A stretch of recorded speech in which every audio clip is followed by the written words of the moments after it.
So I'm going to be reading this article here. Operation Crimson Mist.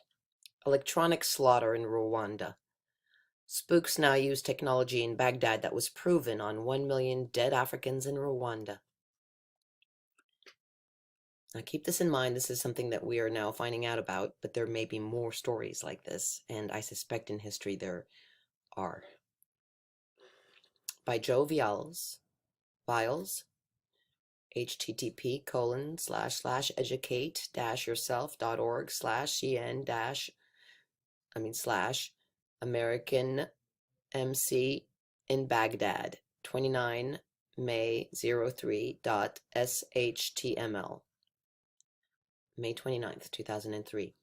Original title, American Mind Control in Baghdad. Operation Crimson Mist. Operation Crimson Mist. During the late afternoon of 6th of April 1994, a hail of cannon shells tore through the fuselage of a commercial airliner flying overhead central Rwanda. Several seconds later, the blazing plane exploded on impact with the ground, killing President Habyarimana of Rwanda, President Ntaryamira of Burundi, and most of their senior government officials. In that fatal millisecond of time, the entire political command structure of Central Africa was decapitated, leaving the way open for Operation Crimson Mist, the most obscene terminal mind control experiment ever mounted by the United States of America against a sovereign nation. The Crimson Mist has been used again recently on a smaller scale in Iraq, is now beyond doubt. That Crimson Mist has been used again recently on a smaller scale in Iraq is now beyond doubt. As Habyarimana and his colleagues made their death dive, a small group of American men and women lounged around in a large hut at the edge of a discreet gravel airstrip a few miles from the Rwandan capital, Kigali, temporary home for their three unmarked C-130 Hercules transport planes. All crew members carried forged credentials showing them as atmospheric researchers employed by the authentic civilian American agency, but these were only for emergency identification if one of the aircraft was forced to make an unscheduled landing on unfriendly territory. For all practical security purposes, neither they nor their three large aircraft were even in Africa. When news of the presidential crash came in over the VHF radio, one of the Hercules planes was swiftly prepared for takeoff. The flight engineer checked the attachment of the rocket-assisted takeoff packs, while the scientists made final adjustments to a large microwave dish mounted on the rear loaded ramp of the aircraft.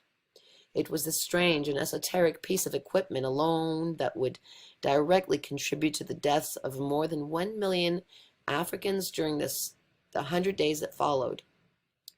Though completely silent in operation, the single microwave dish had more killing potential than a whole squadron of AC-130 Spectre gunships armed with 50 Gatling cannons.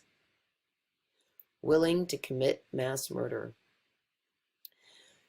Though officially tagged an experiment, none of those present had any doubt that this was merely a cosmetic cover for the gruesome operational work ahead. Each member had been carefully vetted and then vetted again by U.S. intelligence to ensure that they had the right stuff and were philosophically committed to two objectives. First was the evolving need to control or eliminate political dissent by remote means in the run-up to the 21st century, and second was a need to stem or reverse massive population increases across the world, which threatened to overwhelm existing natural resources, especially water and food. Intrinsically, this required a willingness to commit mass murder, and everyone present had passed this critical test with flying colors. As the Hercules engines started with a roar, American agents in Kigali were working alongside local civil servants and members of the Rwandan Security Service, ramping up public suspicion about foul play in the presidential air crash. Urged on by corrupt officialdom, Hutu tribesmen started marching on Tutsi tribesmen and threw a few rocks at them. Innocent enough at the onset, although with a few nasty machete cuts here and there. But then the C-130 Hercules made a carefully calculated pass directly over the advancing Hutu, and they suddenly went berserk. Eyes glazed, the mood of the Hutu crowd went from simple anger to uncontrolled rage, and within minutes, hundreds of assorted Tutsi body parts were flying through the air, creating electronic rage.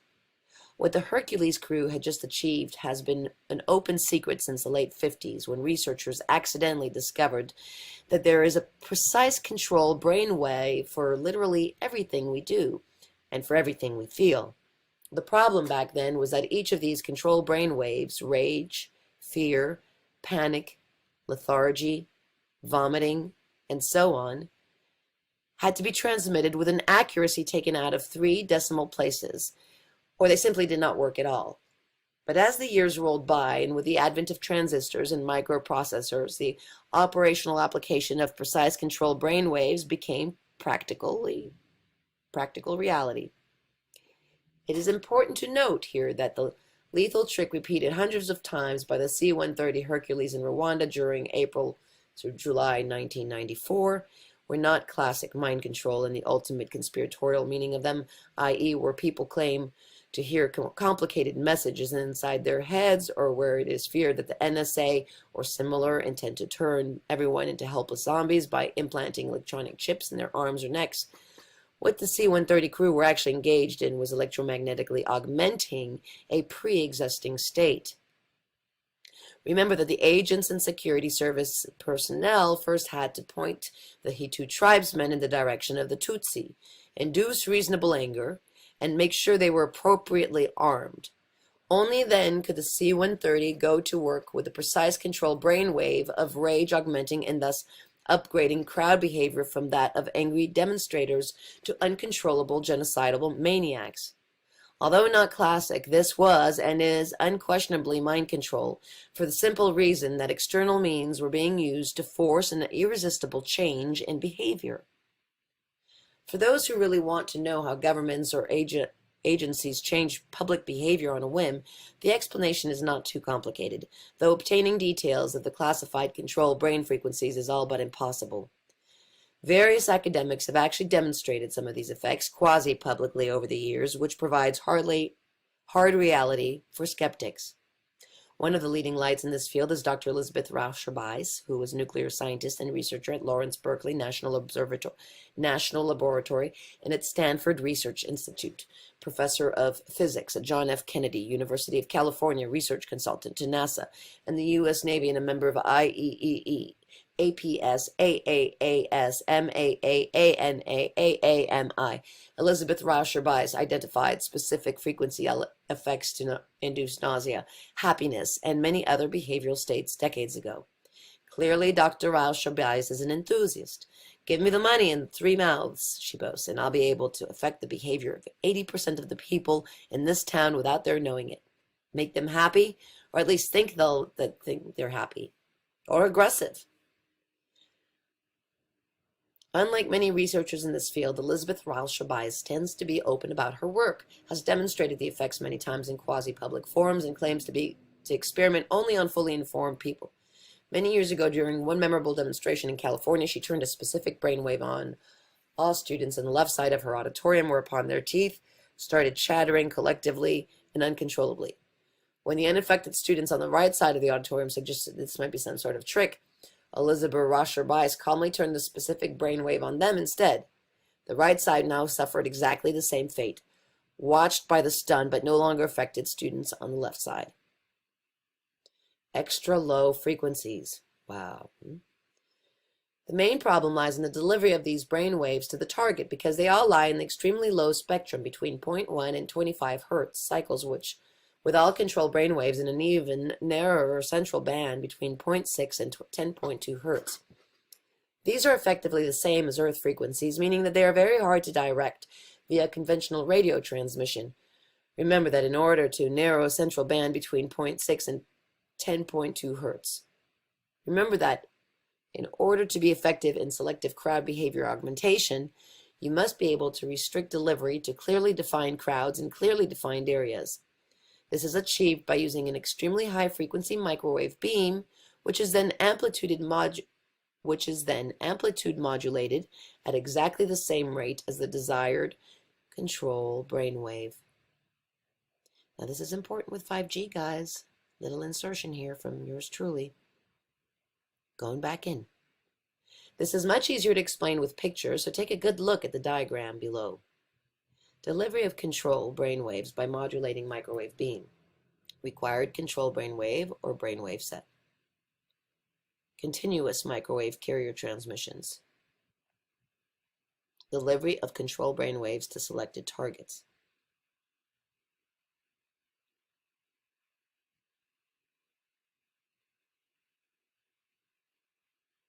Wow. Wow. Oh my God, wow.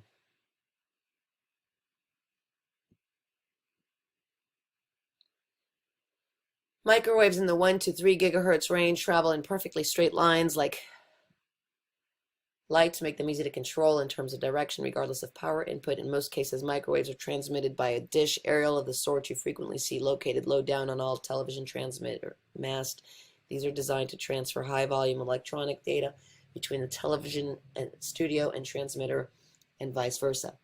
Where the American mind controller score with the airborne and truck-mounted equipment is by using microwave aerials that can be adjusted in exactly the same way as you would adjust the focus on a variable beam flashlight. How this is done is shown in the second diagram to the right. In Rwandan Hutu tribesman example shown near the start of this report, the crew of the C-130 Hercules only needed to know the width of the target crowd on the ground and the width of their own microwave beam at any given true altitude in feet, as read directly from the radar altimeter. With those two variables available, it is then a simple matter to adjust beam width to accurately bracket the target crowd from any altitude chosen. Baghdad looting.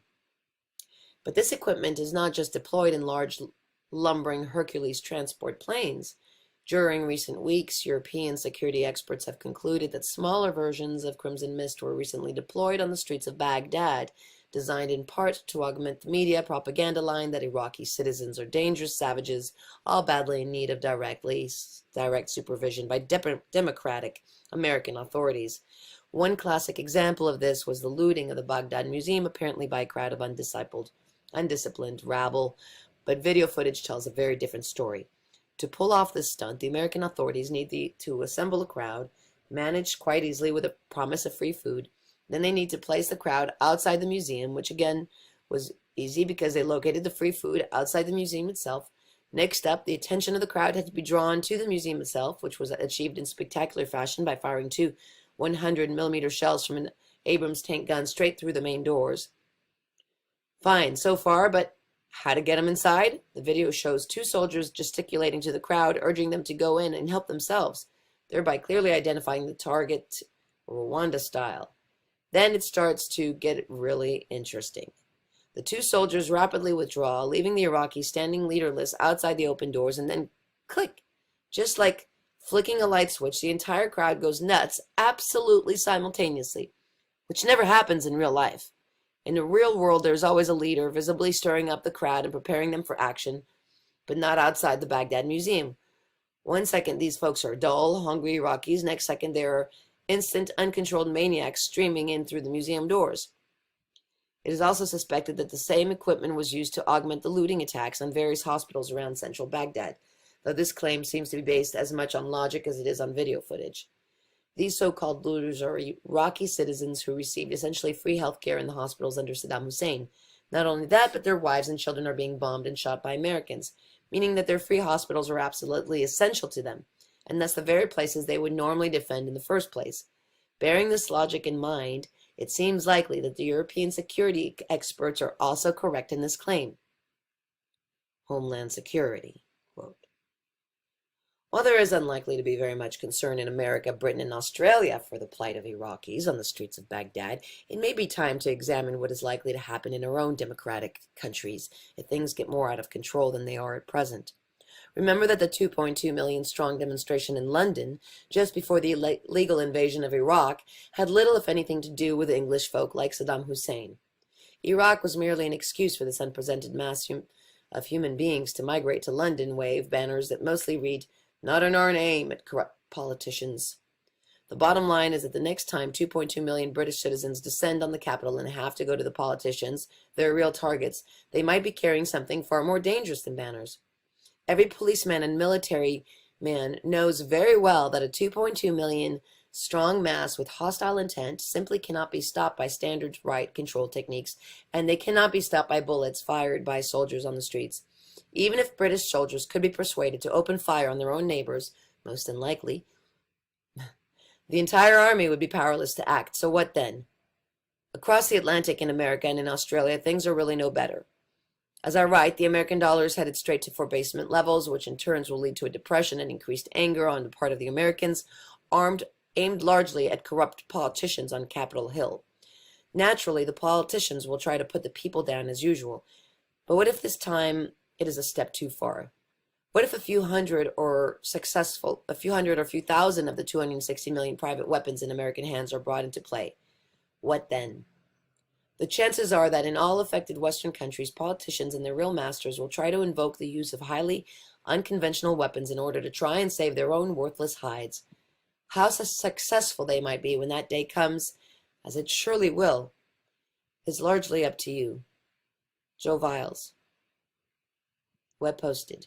joeviles.co.uk/subliminal message, subliminal suggestion /mindcontrol.html. So I've got a personal story on this, and then I got another story that came from friends that's personal and recent.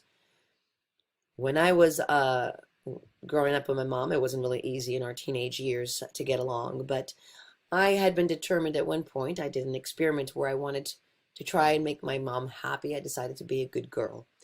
And for a couple of months, I did everything right. And one day, while out and about, my mother exploded on me and said something that was not very nice. She cursed me out. She said, "Fuck your mother." Excuse my French. That was a curse that she loved to say to other people, but she said it to me, which, of course, the irony is she was cursing herself. But that led to me running away from home. That led to me staying at a shelter. That led to my mother sending me out of the country when I was 17, pulling me out of school, and sending me to Israel on a kibbutz for a year. And that was in January of 1994. And in April of 1994, well, it was actually in February of 1994 that this had happened. By April, I'm on the kibbutz, and I'm hearing how there's this big balagan in Los Angeles, and that's how I heard of the LA riots. So I was not there at the time, but it was a big deal, and it made the news. It was quite a thing. It would not be for years later that I would find out in my research and collection of readings, and at this point I don't remember where I have collected it, but it was some years ago that I discovered that HAARP was being used on Los Angeles in 1994 for the anger frequency was being tested on LA from January to April of 1994. I'm sorry, it wasn't 1994, it was 1992. 1992. And that was the year I ran away from home. That was the year of the LA riots. I was trying to get along with my mother. We blew up in each other's faces. It led to a lot of tension. And then there is the LA riots later on. So in light of this story, and then one more, back when the racial tension was very, very strong after the shooting, well, some of us will call it a FF shooting. We can't really say the word, or the video will be taken down. All FF videos get taken down on YouTube. You have to go elsewhere to get information on drills, shooter drills, and things like that. But there was a point last year that the tension, it was actually 2 years ago, that the tension got so bad, the racial tension in America got so bad that in Baton Rouge, I had friends talking about the tension was so bad you feel like people were going to explode at any given moment on each other. When whites and blacks walked into a store, there was a given tension. And that was interesting to note because I had not one but two friends who moved out of Baton Rouge, and one who just left to visit New Orleans at the time of this great tension, right before the flood of Baton Rouge, that great thousand-year flood, which um, seemed to dissipate the tensions and move the energies on. But the two people that had left Baton Rouge at that time, for one reason or another, had both stated that they had felt this heavy oppression lift off of them as soon as they did.